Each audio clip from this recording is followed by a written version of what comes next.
नमस्कार मित्रों, मैं आशीष सराफ एक बार पुनः आपके सामने प्रस्तुत हूँ भाव ज्योतिष के एक नए एपिसोड के साथ, जहाँ पर हम हमारे एपिसोडों की एक नई श्रृंखला जहाँ पर हम राजयोग और नीच भंग राजयोग के बारे में चर्चा कर रहे थे। अब हम आज के एपिसोड से शुरू करेंगे। विभिन्न 12 लग्नों में बनने वाले कुछ विशेष राजयोगों के बारे में बताएंगे। आज का हमारा टॉपिक है मेष लग्न और राजयोग। यह मित्रों, मेष लग्न वालों अपनी अपनी जन्म पत्र को उठा लीजिए और तैयार हो जाइए यह देखने के लिए क्या आपकी कुंडली में कोई राजयोग है या नहीं है, और है तो कैसा है। ठीक है मित्रों, तो आ जाइए हम देखेंगे आज मेष लग्न में राजयोग का सृजन कैसे होता है और राजयोगों को समझेंगे भी। उसके प्रति अपनी जो धारणा हमने बना के रखी है उसका भी विवेचन करेंगे कि हमारी जो है धारणा जो हम सोचे हैं, जैसे जो हमारे कुंडली में वैसा ही हमें फल प्राप्त हो रहा है या नहीं, इसका भी विवेचन करेंगे। तो आइए मित्र देखते हैं मेष लग्न और राजयोग। मित्रों, ये एक कुंडली बनी हुई है मेरे सामने।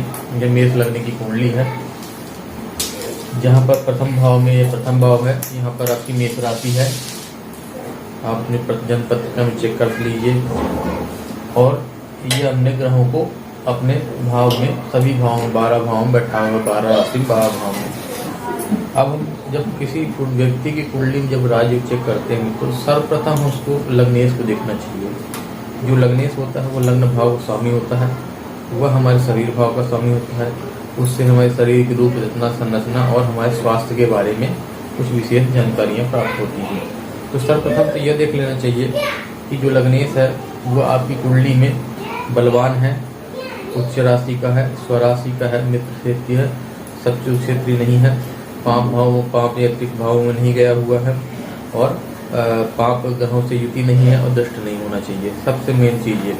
तो क्योंकि किसी भी राज्य के फलित होने के लिए जो होता है तो आपका स्वस्थ होना और आपका योग होना और बुद्धिमान होना, यह सबसे ज़्यादा जरूरी है। तो लग्नेश का बली होना यानी बहुत ज़रूरी होता है। तो हम पहले यहाँ पर बात करेंगे मित्रों, लग्न के अधिपति को देखने के बाद हम बात करेंगे कि राजयोग जो बनता है किन किन भावों से बनता है।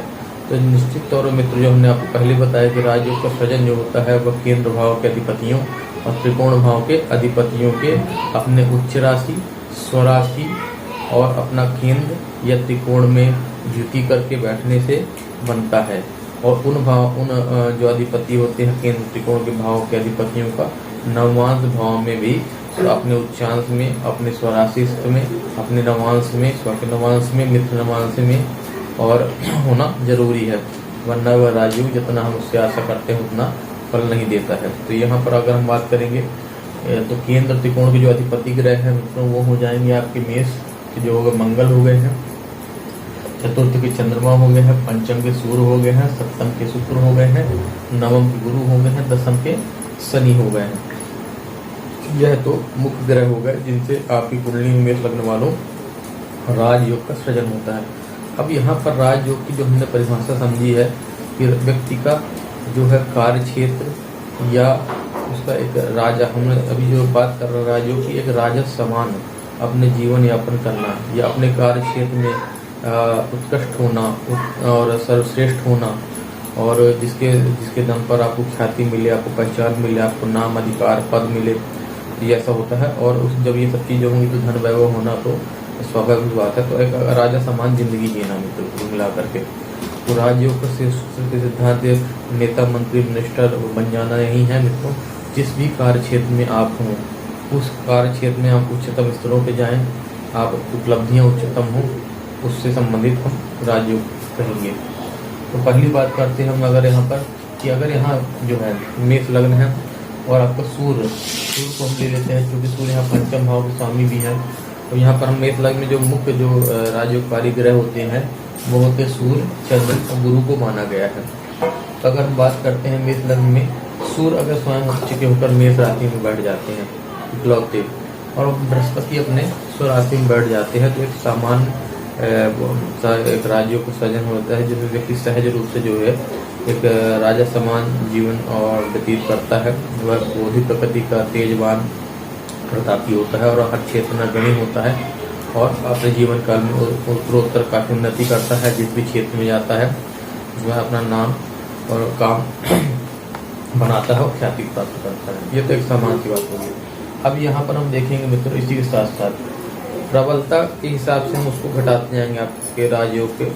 तो अगर सूर्य का यहाँ पर मेष राशि में उच्च हो जाती है, चंद्रमा यहाँ पे स्वराशि के हो जाती है, सूर्य यहाँ पर अब चूंकि बैठे हुए यहाँ पर सूर्य मेष हो जाते हैं, गुरु यहाँ पर 9 भाव में आते हैं, 10th भाव में शनि हो जाते हैं। यह भी एक बहुत अच्छे राजयोग का सृजन करता है। यहाँ पर व्यक्ति भाग्यशाली होता है, धर्म क्षेत्र में अपने प्रधान होता है और जीवन में उत्तरोत्तर उन्नति करता है, धन पैसा वैभव सब उसके पास होते हैं। इसके बाद हम बात करते हैं चतुर्थ स्थान में उत्तरों। चतुर्थ यहाँ पर आपके चतुर्थ स्थान की चूंकि स्वामी चंद्रमा है। अब चंद्रमा का अपनी वृष राशि, चंद्रमा की उच्च राशि कौन सी वृष राशि होती है, और यहाँ पर चंद्रमा अपनी राशि में उच्च के हो जाते हैं, प्लस गुरु 9 भाव से उठ करके चंद्रमा के स्थान में आके बैठ जाती है, यानी गुरु भी उच्च हो गए हैं, चंद्रमा भी उच्च हो गए हैं। तो ऐसा व्यक्ति जो होता है निश्चित तौर पर यह व्यक्ति जो होते हैं, हम इनको ऐसा कह सकते हैं कि यह व्यक्ति जन्मजात ही जो होंगे, इनके पास धन वैभव गाड़ी मोटर वाहन भवन आदि से संपन्न व्यक्ति, सोने का चम्मच लेके पैदा होने वाली बात हो जाती है। तो ऐसा योग का सृजन होता है। तो राजयोग जो होते हैं वो विभिन्न प्रकार के होते हैं। आपको ग्रहों की स्थिति, उनकी युति और उनकी जो है टाइम जो महादशा चलती है तो उस पर विशेष ध्यान देना पड़ेगा कि वह महादशा में किस महादशा में उसकी पैदाइश हो रही बच्चे की।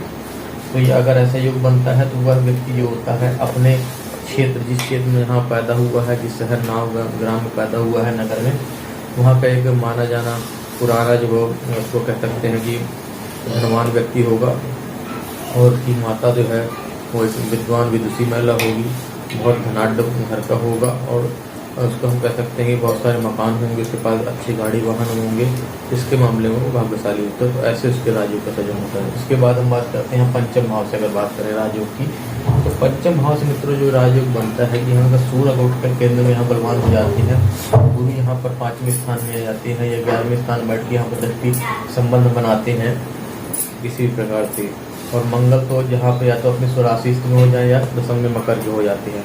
तो ऐसे में जो राजयोग का सृजन होता है मित्रों वह अति प्रबल राजयोग होता है। ऐसे में जो व्यक्ति होता है उसको राजयोग का सृजन उसकी अपने बल बुद्धि विद्या और ज्ञान के दम पर होता है। तो ठीक है, तो जिस प्रकार से मतलब जैसे वो अति विद्वान व्यक्ति होगा, वह साहित्यकार हो सकता है, वह रचनाकार हो सकता है और उसके दम पर ही उसका जो है वो ख्याति प्राप्त करेगा, नाम पैसा रुपया धन संपदा प्राप्त करेंगे मित्रों। तो पंचम स्थान से ऐसा उसका संबंध बनता है।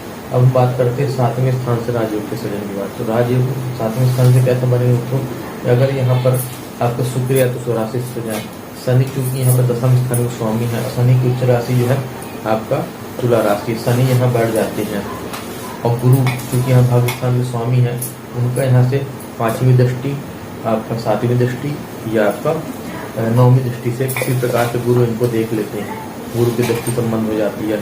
और मंगल अपनी मेष राशि में बैठ जाए या अपना मकर राशि में जो 10वें स्थान वहाँ पर बैठ जाते हैं। तो यहाँ पर भी एक बहुत प्रबल राजयोग का सृजन होता है, जहाँ पर व्यक्ति अपने कार्य व्यवसाय के दम पे एक राजा तुल्य जीवन व्यतीत करेगा। मतलब ये जो भी कार्य व्यवसाय करेगा वह कार्य व्यवसाय में अग्रणी होगा, चाहे बड़ा व्यापारी हो, बड़ा अधिकारी हो, कुछ भी हो, लेकिन तो वह अपने कार्य व्यवसाय के हिसाब से उसका ससुराल पक्ष भी जो काफ़ी धनाढ्य होगा मित्रों, उसकी पत्नी जो भी होगी काफ़ी विदुषी महिला होगी। यहाँ तक कि हम ये भी कह सकते हैं कि ग्रहों की योग युति के हिसाब से बता सकते हैं कि हो सकता है कि उसकी पत्नी ही उसके राजयोग कार्य का सृजन करे। मतलब कि आप देखे होंगे अक्सर कई लोगों को देखा होगा कि व्यक्ति तो खुद कुछ नहीं होता, वो सिर्फ कार्य करता है ऐसे बैकवर्ड में किंग मेकर स्वरूप, लेकिन उसके पत्नी का जो राजयोग की जो पदवी मिलती है उसकी पत्नी को मिलती है। कई जगह पर हमने देखा होगा मंत्री मिनिस्टर एमएलए जो होते हैं कुछ चुनाव न लगा के अपनी वाइफ को चुनाव लड़ाते हैं। तो वह ऐसे ही किसी प्रकार के राजयोग का सृजन होता है जहाँ की व्यक्ति की जो भार्या जो होती है वह राजयोग को भोगती है, लेकिन उसका जो पीछे उसका कर्म करने का जो वो होता है यानी नाम किसी का और काम किसी का।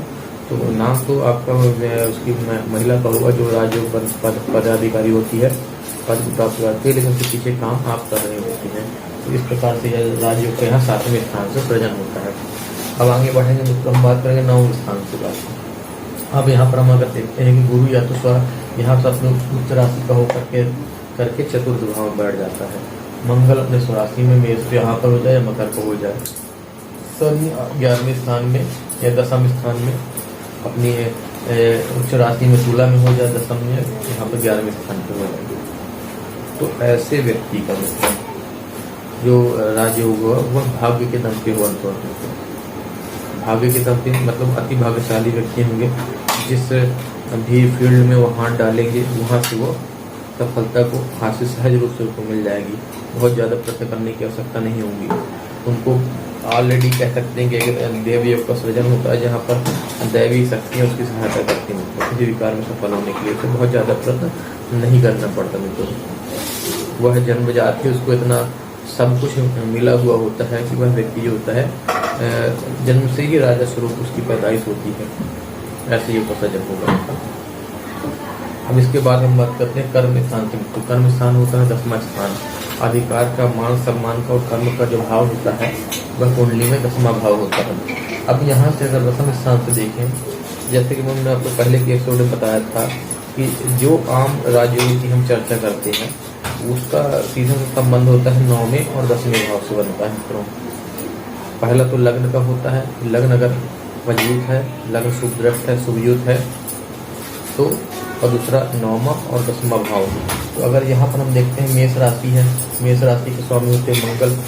मंगल अगर अपने बलवान कुंडली में अच्छे भाव में है, स्व राशि में है, उच्च में है, और 10वें स्थान के स्वामी मतलब शनि और 9वें स्थान का स्वामी गुरु, इनका अपना युति हो जाती है, 10वें भाव में हो जाती है या 9वें भाव में हो जाती है, या लग्न या केंद्र त्रिकोण में कहीं पर भी हो जाती है। चतुर्थ में हो जाए, पंचम में हो जाए, आपका लग्न में हो जाए, सप्तम में हो जाए, दशम में हो जाए, एकादश में कहीं पर भी हो जाती है मित्रों। तो यह एक कर्म प्रधान राजयोग का सृजन होता है। कर्म प्रधान राजयोग मतलब कि वह व्यक्ति अपने कर्म और अपने भाग्य के दम पे वह व्यक्ति एक राजा तुल्य जीवन को प्राप्त करेगा, जिएगा, है ना। अपने जीवन में धन, वैभव, संपदा सब चीज़ों का भोग करेगा।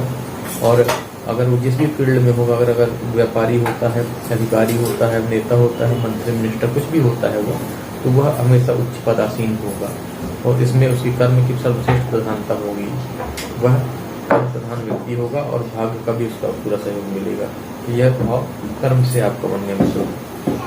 तो यह तो हो गए केंद्र के चारों ग्रहों से, जो आपके लग्न से और 9 10 भाव से। अब इसके बाद हम बात करते हैं अन्य राजयोगों के बारे में।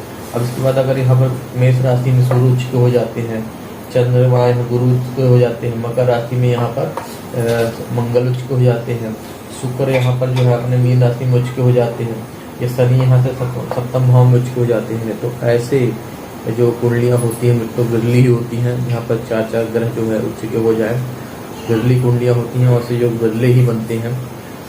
तो जब ऐसे योग बनते हैं तो ऐसे योगों में जो पैदा हुआ व्यक्ति होता है वह ऐसे तो हम कह सकते हैं, वैसे आज के दौर पे हम प्राइम मिनिस्टर, राज्यपाल, राष्ट्रपति और एक कोई बड़ा उद्योगपति, है ना, बिल गेट, अजीत प्रेम जी हो गए, टाटा अंबानी हो गए, इनसे उसकी तुलना कर सकते हैं। तो ऐसे योग बिरले ही बनते हैं कुंडली में। अगर ऐसे योग आप कुंडली में बनते हैं तो निश्चित तौर पर आप जो है इतने बड़े पद को प्राप्त करते हैं, जीवन में उत्तर उन्नति करेंगे। यहाँ पर 4 ग्रह अगर आपके कुंडली में उच्च हो जाते हैं, 4 के बाद फिर ऐसे 3 योग होंगे, 2 उच्च के हो जाएंगे या 1 उच्च का हो जाएगा। और इसका फल आपको उस वक्त मिलता है जब उस उच्च ग्रह की दशा आपके जीवन काल में आती है, तब आपको उस योग का जो है फलाफल जो पूरा भोगने का अनुभव होगा। कई लोग ऐसे होते हैं कि वो आपने तो बता दिया कि आपकी कुंडली में राज योग है, लेकिन ऐसा कुछ नहीं हुआ। तो मित्र चिंता मत करिए, कहते हैं कि जब सही समय आता है तभी आपको उसका फल मिलता है। तो अगर किसी एक व्यक्ति एक ग्रह के द्वारा या उच्च का होकर के, जैसे सूर्य यहाँ पर सिर्फ अकेले उच्च हो जाते हैं तो राजयोग का सृजन कर देते हैं, तो राजयोग कब फलित होगा यह भी बहुत बड़ा मैटर है। ठीक है, तो ये लग्न में अच्छे तो हो गए, लेकिन उसको हम देखना पड़ेगा नवमांश कुंडली में भी उसकी स्थिति अच्छी में है, उन ग्रहों की है या नहीं है। अगर वो नवमांश कुंडली में भी अच्छे हैं तो आप 100% आप उसको कह दीजिए कि आपकी कुंडली में फला फला नाम का राजयोग है, फला राजयोग है, इस चीज से वो संबंध को लेकर के। लेकिन वो फल का प्रदान करेगा जब उस पर्टिकुलर ग्रह की महादशा, अंतरदशा या प्रत्यंतर दशा में वह ग्रह आएगा, तो आपको उस पर्टिकुलर भाव से, जिस भाव को वह अधिपति ग्रह है और जिस भाव में वो बैठा ग्रह है, उस भावों से लेकर के आपको जीवन में बहुत ही अच्छे जो फल आप प्रदान करेगा। और आपको लगेगा नहीं यार कि मैंने अपने जीवन में कुछ किया है, आज मुझको उस जो मैंने किया है, जितना मैं योग्य हूँ, जितना मैं काबिल हूँ, उस चीज़ के उसके बदौलत मेरे को इतना ख्याति, नाम, पैसा, रुपया, धन संपदा प्राप्त हो रही है। यानी उसको अपने जीवन का जो है जितनी उसकी योग्यता का उसको प्रतिफल और उसकी संतुष्टि उसको प्राप्त होगी। तो ऐसा होता है मित्रों। तो यह हो गई आपके। अब इसमें से राशि परिवर्तन से कुछ योग बन जाते हैं। जैसे कि यहाँ पर अगर हम बात करें, पंचम भाव का स्वामी जो है नवम में चला जाए, नवम भाव का स्वामी पंचम में आ जाए, लगन का नवम में चला जाए, नवम का लगन में आ जाए, चतुर्थ का दशम में आ जाए, दशम का चतुर्थ में चला जाए, है ना। तो ऐसे में भी राजयोगों का सृजन तो होता है, बहुत सारे राजयोग बनते हैं मित्रों। कुंडली में राशि परिवर्तन से बन जाते हैं, दृष्टि संबंध से बन जाते हैं, शनि सूर्य एक दूसरे की राशि में चले जाएं, गुरु उनको देख रहा हो तो भी राजयोग का सृजन हो जाता है।